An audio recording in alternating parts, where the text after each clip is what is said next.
The wait is over. Game week is here, and you have listened to Jay Crawford and Adam the Bull and G. Bush and Jason and Tyvis and Dustin Fox this week break down the Browns Cowboys matchup. Probably too many words were spoken on UCSS this week about the game, but there's one thing we were missing, and that was the fan perspective. And good news for you, that all changes in 15 seconds.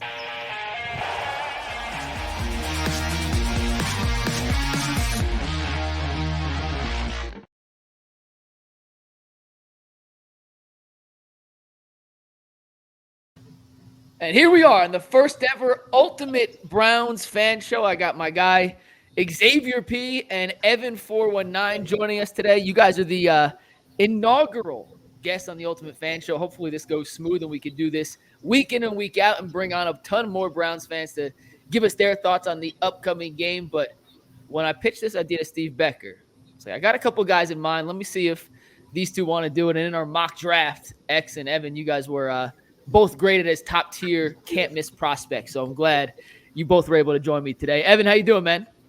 Good. How you doing, Mikey? We are doing good. X, we were talking on Twitter this morning.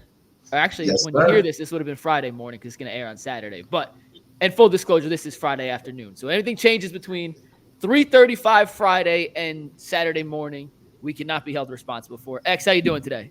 I'm doing well. I'm doing well.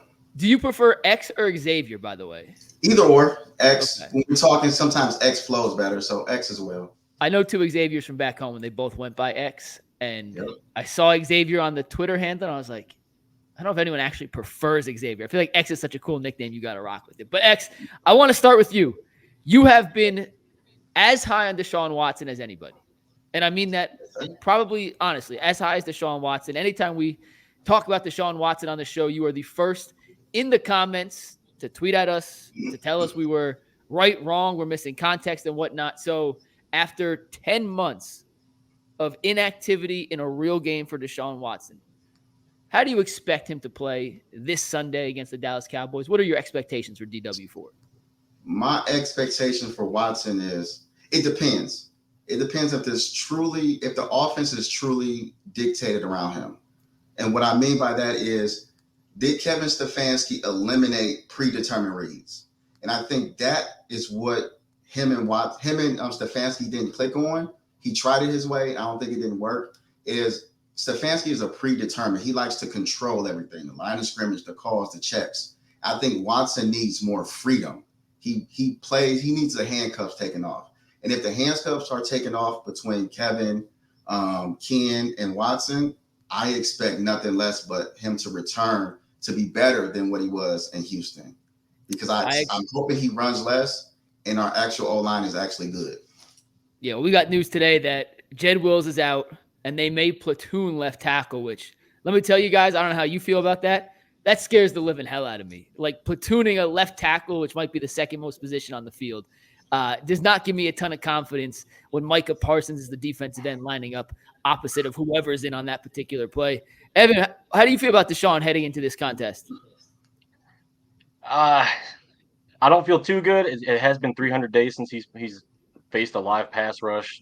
Like you said, with the platooning at left tackle, it scares me. I'm expecting a slow start to the game. I'm expecting a low for both sides, but specifically with Deshaun, I think it's going to take a little bit to get him back into a rhythm. He's going to have to get hit once or twice, and hopefully it's not too bad where it looks like last year where he has to leave the game early. But I have faith in our new offensive line coach, and I'm hoping by coming out of the second half he'll be feeling better, feeling normal, and we'll be ready to roll. We watched the Chiefs and the Ravens play on Thursday night. Mahomes and that offense played in the preseason. Lamar and the Ravens offense did not. They both came out hot. Did not look rusty whatsoever from either sideline. X, considering Deshaun hasn't played in nearly 300 days, considering the offense did not really play at all in any capacity in the preseason, and considering we really don't even know what this offense is going to look like. We have ideas, but no concrete and no definite idea because we didn't see it. Do you expect rust, or are you expecting this whole unit to hit the ground running? I honestly expect them to hit the ground running. Only reason I expect them to hit the ground running is because they didn't show much to everyone. So I think everyone is kind of down. The media and fans didn't see too much. So I think they're down because they didn't see it. But I think the Browns are just holding things close to the vest. And I think this is more of a run after the catch type of offense or a screen type of offense, less timing routes. So with that being said, I expect them to be very good. And Dallas secondary, they're missing 75% of whoever started last year. Yep. And Diggs people call him a great cornerback, but I think he just gets a lot of turnovers. But as far as being a shutdown corner, he's not it. So I expect us with their linebackers versus our tight end and their corners versus our secondary versus our receivers, I think we have the edge. It is crazy. Diggs and Bland, each of the last 2 seasons, led the NFL in interceptions, Diggs in 22, Bland in 23. They also led the NFL in yards allowed by the other receiver in terms of yards allowed. They are boom or bust. If they bite and you don't make a perfect throw, it's going 6 the other way. If you time it up right, you can burn them pretty easily. Evan, it sounds like you're a little more hesitant on hitting the ground running. Do you think in that capacity then the Browns should have shown us something in the preseason, played a little more as they get ready for this Dallas game? Yeah, I do believe it just because it's a new offense, new coordinator. Deshaun coming off injury, no Chubb, Jerry Judy's new. So I do wish we at least maybe in the Seattle game would have at least had a series or 2 just to get their feet wet, get Deshaun back into some live action. So I know we practiced against Minnesota, but that's practice. So yeah, I do wish they would have shown a little bit more in the preseason, just so we would have had a little bit more confidence going into this first game. Evan, do you think the defense hits the ground running, or is that unit going to need a little time to gel as well? I do think that they're going to hit the ground running. The 2 rookies on the Dallas offensive line, our secondary beast in. So yeah, I think they're going to hit the ground running. I wasn't as high on them as everybody else last year, and the chat kind of let me hear about it every week. But just because I know we did well at home, but we really didn't, like we said on the show, I guess today, we didn't play a lot of those elite quarterbacks at home, and when we did, they were injured. So it does worry me that Dak and CD are out there, but at the same time, they also didn't play in the preseason, and CD's been holding out for that money. So I do think this is a good opportunity for our defense to get a good start to the season. X, they finished as the number 1 defense in football last year. Can they be better this year? I know you disagree when Robert Mays said they didn't make any improvements, but I kind of think you get the read that that's a good thing. I think it's a good thing because we're finally, what the Browns were missing was cohesion. We were always swapping people in and out. Fans were mad because we played a preseason because they're used to a 5th round pick having a starting spot. Now we're bringing back everyone the same, and I think we upgraded our pass rush, interior pass rush, and our linebackers. I actually like our linebackers now better than last year because I think if you bring Bush and Hicks stats up, they were top 10 in missed tackles. So they didn't allow missed tackles. So every tackle they had, they were making them. And I think that's very important to team with JOK. So bringing back that secondary, hopefully Newsome is the wild card because remember his first season, they were shut down.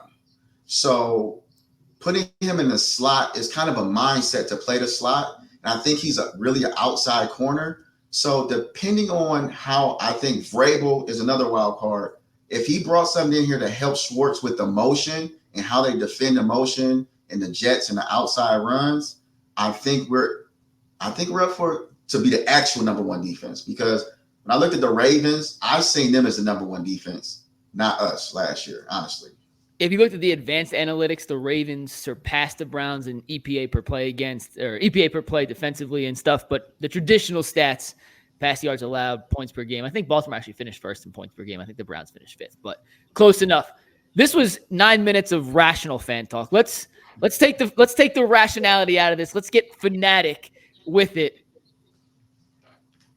I asked the question on the show Friday to Jay Bull and Jason and G, and G was the only one who said this game does feel more important and a little bigger just because of the circumstances of primetime television, Tom Brady's inaugural debut as a broadcaster. It's the Dallas freaking Cowboys. Do you guys, and once again, Jay is a real fan. Jason likes the Browns, but he is dead inside. He says it himself. Bull's a Bengals fan. G is a real fan. I talked to Earl this morning. Earl also said he thinks this game feels a little bigger. Do you guys think that this Sunday's matchup against Dallas just has a little more weight than your traditional week 1 matchup? X, start us off. I don't. Interesting. I think I hate to say the media, but I'm sorry. I'm part of it. I think the It's all media good. has taken the air out of our normal sails because, like I've said on Twitter, I've seen fans excited going into the season with Brian Hoyer, Colt McCoy, and Deshaun Kaiser, with more excitement with them than what I'm seeing now. I just think the fans, because we use the get us meter, I don't think they feel Deshaun Watson, Andrew Berry, Kevin Stefanski gets us. They're outsiders. They analytics, and then Watson he likes to go on vacation and be a little flashy or whatever. So I think the Browns fans are wait and see. But I'm excited. I think that the Browns are about to make a statement.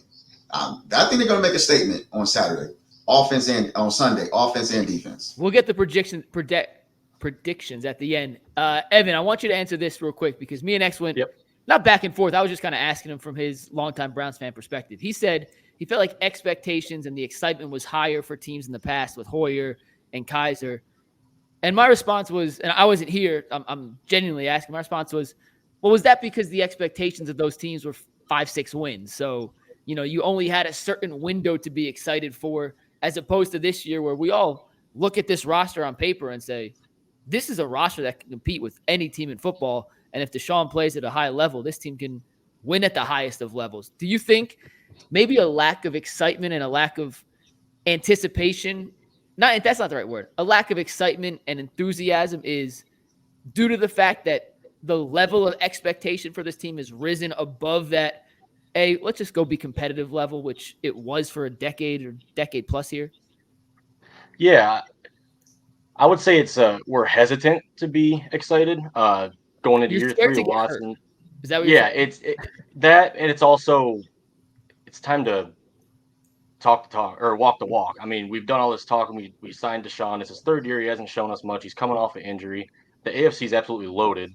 So I would say we're hesitant to be excited. I know the expectations are high, but I don't think that excitement level is matching that. We know that if Deshaun doesn't come out and ball this year, then we're probably looking at mock drafts a little early for quarterbacks next year. We're looking at financial ramifications down the line. So I think there are people that are obviously going to think that Deshaun's going to ball out, but I think the majority are, like you said, afraid to get hurt, and they don't want to set that excitement level too high while acknowledging that we do have a loaded roster. We do have one of the best teams we've ever had since coming back, but we're also in the loaded AFC, and we haven't seen our starting quarterback in 300 days. X, I see you shaking your head. You're flow to respond. Okay, so to the 3-year thing, it hasn't been 3 years. We're going into the 3rd year. So I know people like to use semantics, but that's a semantical statement saying he's been here 3 years. He's going into his 3rd season. And I just think that the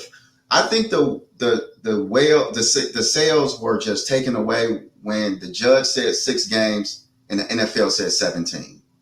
And when him gone 11 games, I just think that took the fans away, because think about it. If Amari Cooper catches that touchdown against the Saints in that cold weather game, I think we win that game. He ends the year 4-2. We might sneak in the playoffs. Then the following year, 4-1. He got better every game. If you look at he got better every game. His last 3 games were amazing statistically, in my opinion. And then he got hurt. I just don't understand why we can't use that as momentum, because he beat our arch rivals. It was 17-31 in the 4th quarter. He brought them back on a broken shoulder and a high ankle sprain. Generally, those things would yield praise for a quarterback. And after that game, everyone, national media, locally, said we are Super Bowl contenders. Now, when he got hurt, everybody was like, oh my God. But I just trust Kevin Stefanski. Like everyone trusts Mike Tomlin, Harbaugh. I don't think they trust the coach in Cincinnati. I think they just trust Joe Burrow. Like I trust my coach. Like everyone trusts those other guys. And for him to have Watson 4-1, PJ Walker 2-1, Flacco 4-2, if you include the playoffs, and then DTR, a rookie, 1-2. I just have supreme confidence in Kevin Stefanski. And I think him taking the reins away and bringing Ken Dorsey away and letting AVP go is showing that he's trying to grow.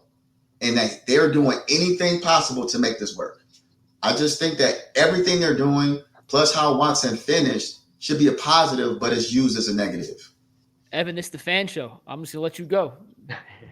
Well, I agree with X actually about mostly all that. I'm the biggest Kevin fan. I fight with people in the chat every day about supporting Kevin, so I'm all for that. I think the thing with Deshaun with me is it's what's up here. I just don't know how he's going to come into the season. I know everybody's saying he's got a grasp on the new offense. He's confident. He said that, but until you get into that game and you see it, man, I just personally I'll say I'm the one that's afraid to get excited because I don't know what's up in between his ears right here. I have confidence he can get back to that, but I'm gonna use a bull term. I got to see it. So that's where I'm coming from with that.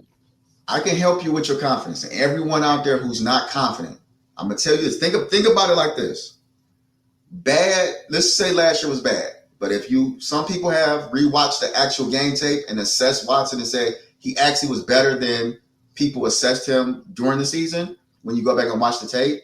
But remember this, bad Deshaun Watson, because I know everyone in Cleveland thinks he's bad, averaged 27 points a game and was 4-1. If he clicks with this defense, where can it go? So why not be positive? One, it's sports. Like, I'm a veteran. I don't fought for the country. So this is sports. It's not real life. Why not jump in and go all in? And if it turns the other way, like if Watson comes out and it's crap, I'm going to say, I was behind Watson. He didn't show up. He needs to be better. It is. Why can't we just be positive? This is football. This is sports. People love it. It is.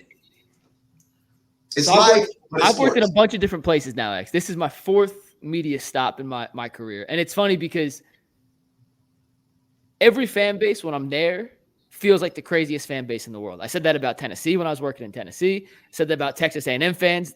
I love A&M, but it is a cult. Like, they'll try to tell you it's not. Yes. It is a cult.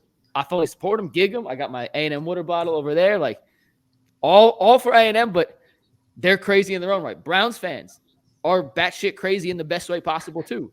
And as someone who is an observer from the outside, kind of looking in at how fans perceive things, it is kind of crazy to me that the exact same information and the exact same numbers and the exact same throws and games that we've all watched can be twisted to fit any narrative you want. And I don't know if I've seen in my decade working in sports now, a single player have the fans and the national media and the local media pick and choose what they want to use to fit their narrative and ignore the rest more than what's happening with Deshaun Watson. And I'm not saying it's a good thing or a bad thing, because you could use the good stats to back up Xavier's claim that he's going to come out balling, even though his week one stats aren't good and his quarter one stats aren't good. And me and X looked at that this morning. Like, we should start in the fourth quarter. But you can pick and choose what stats you want to use to make him seem like the second coming of Jesus, or you could use the stats you want to choose to make him seem like he should never play quarterback again and they're better off with Jameis Winston. And it's just been a fascinating kind of time to be here in Cleveland and start the Ultimate Cleveland Sports Show, where we had this divisive character in the middle of everything with the off the field stuff. Then he comes back and plays okay. Then he gets hurt. He's been in the middle of everything since UCSS started. And it is just crazy to me that people can pick and choose what they want to fit their narrative, ignore the rest, but stand firm on it as if nothing can change, good or bad. Like, they've already entrenched themselves in a camp, and that's it. And whatever happens on Sunday, we're going to see half the population take a victory lap, and the other half's going to be pissed off. And if it goes the other way, it's exactly that same 50-50 split. I think as a fan, and I'm kind of like this in real life, I'm for consistency. And I think I'm pro Watson. Like, I'm a Watson warrior. So we just don't say it like that. You are the most defender I've seen. Like, to your credit, consistency absolutely fits the narrative for you. But the reason I am is because of the inconsistent narratives. So, for example, personally, when I was in the Marine Corps, I almost got kicked out of the Marine Corps before I started because I was accused of sexual harassment. Now, the crazy part is the person walked up to me and we got formation. It was a lineup, and they pointed to me and they said it was me. I had no clue who this woman was. Come to find out, it was someone who looked similar to me, who actually admitted to it. And when she admitted to it, I came back to formation. My staff sergeants they cursed me out prior to. When I came back and it wasn't me, they didn't apologize. They didn't say anything. They didn't have my back, nothing. I felt kind of awkward. So the off the field stuff, as of course I'm black, you can see. I kind of understand what Watson could be going through mentally too, also.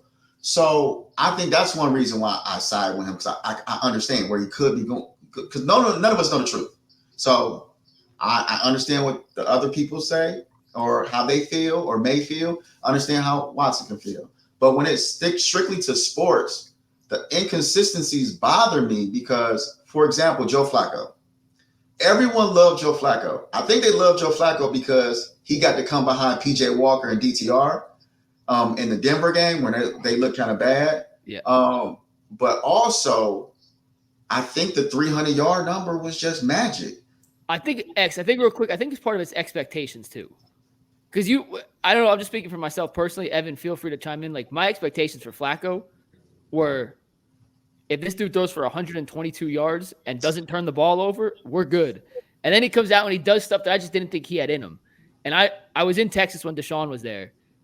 Deshaun could play at the level of Mahomes and Lamar and those guys. And I saw it with my own two. I went to a ton of Texans games. Like, he's 4-1, and I put this on Twitter yesterday. He's won a lot of games in Cleveland compared to how many he's lost.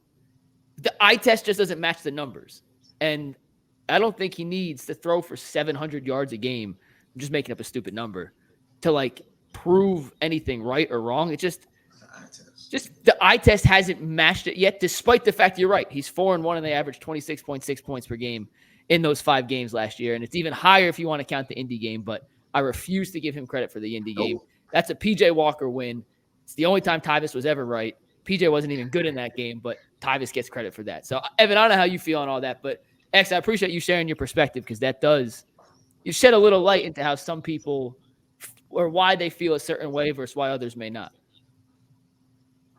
So I think, like you said, there's that half of the Browns fans that are going to feel one way and there's the half of the other. So I think with Flacco, it was also, we brought this guy off the couch and he got a hold of Stefanski's system and flourished in it immediately. And it's like, okay, well, Deshaun's been winning, but he might not, like you said, the eye test, he hasn't looked like he's got the full grasp on the offense. It's like it was a struggle to get to those 4 wins where Flacco comes off the couch and throws for 350 yards and 3 touchdowns.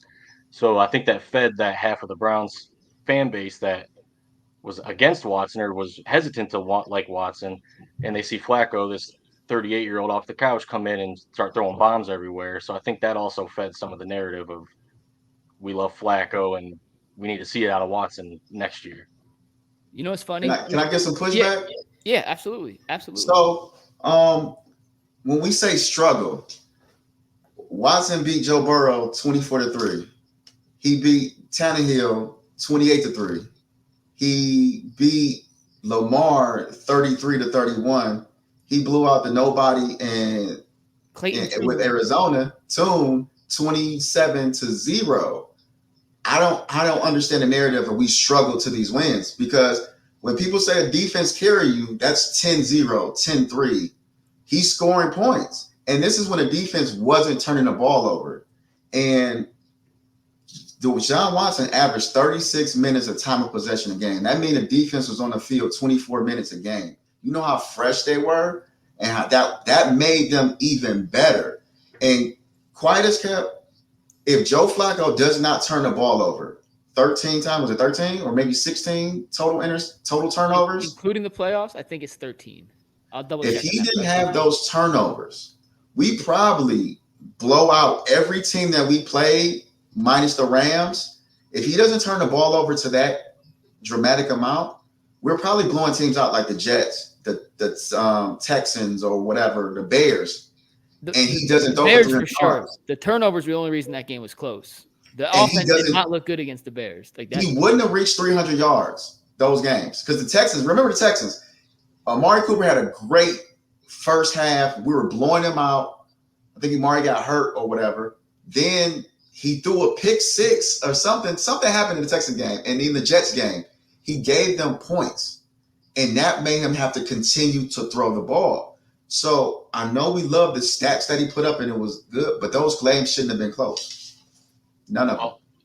So, yeah, I mean, you're right. We didn't really struggle against Arizona and Tennessee, but I think that the proof is in the pudding that he didn't have the full grasp on the offense because we fired all of our offensive coaches. We brought in a new system with Ken Dorsey, and we're going to do more of the offense that fits Deshaun. So it's not that he didn't get those wins and throw those touchdowns. It's just, like you said, the eye test. It just didn't look the same as when Flacco was in there. Flacco threw more picks, sure, but I know I'm pro Watson, but it didn't feel the same watching him last year compared to watching Flacco. And I think if it was the same and it was just Deshaun getting hurt, we're not firing all of our offensive coaches and completely revamping our offense. And that's what makes Sunday so fascinating. Are we going to see a new offense, Ken Dorsey influence, RPO heavy? Or are we going to see, especially with the left tackle situation, 2 tight end sets and the Stefanski bread and butter of let's get under center, turn our back, hide the ball, and see what we can do. All right, we got 4 minutes. I wanted to go 25. We're already at 26. We haven't even got to our predictions yet. So 2 things from each of you. We'll go Evan first on your bold prediction, then X, you'll follow that up, and then we'll give our game predictions. But Evan, bold prediction. Give me your spiciest take for what you expect this Sunday, week 1, Browns-Cowboys. 300 yards, 2 touchdowns, no picks for Deshaun. That is spicy. X, you going to one-up him? No, yes, I am. I'm going to go extra spicy. The offensive line doesn't allow more than 1 sack. Okay, that is like cooking with habaneros. Add a Scotch bonnet to it just for fun. Game predictions. I'm assuming X. If you don't pick the Browns here, I'm going to lose my mind. Knowing you, you in your mind. I don't even want the score. I want a percentage from you on how confident you are in the Browns winning this game. Because I know you're going to pick the Browns. How confident are you in the pick? Out of 10, I'm confident Browns are going to win. I am 9. I'm very confident we're going to win. I know it didn't sound like it, but I am very confident. I unplugged my mic. That's why I pointed to you. I'm stupid. Okay. Look at me, the professional, having the broken mic in the middle. All right, Evan X, I appreciate you guys joining us on the first ever Ultimate Fan Show. Give yourself a shout out on Twitter real quick. Evan, if people want to find you on Twitter, where can they find you? It is at e.light, EDOTLIGHT. And X? And my name is in my screen handle is at the real Xavier P. And I would like to send my condolences to Deshaun Watson and his family. I seen he had a loss in the family today. I just want to send my condolences to him. Yeah, absolutely. You should have. Bad job out of us for not mentioning that earlier. We did mention it on UCSS on Friday. But hopefully Steve Becker likes this so we can do the Ultimate Fan Show more often throughout the season. Hopefully it becomes a weekly segment. We'll get some more people on here to replace X and Evan. Not replace, that's not the right word, but it'll be a rotating cast of characters. Appreciate you guys for doing this, and let's go Browns. Let's start the season with a dub. Let's go.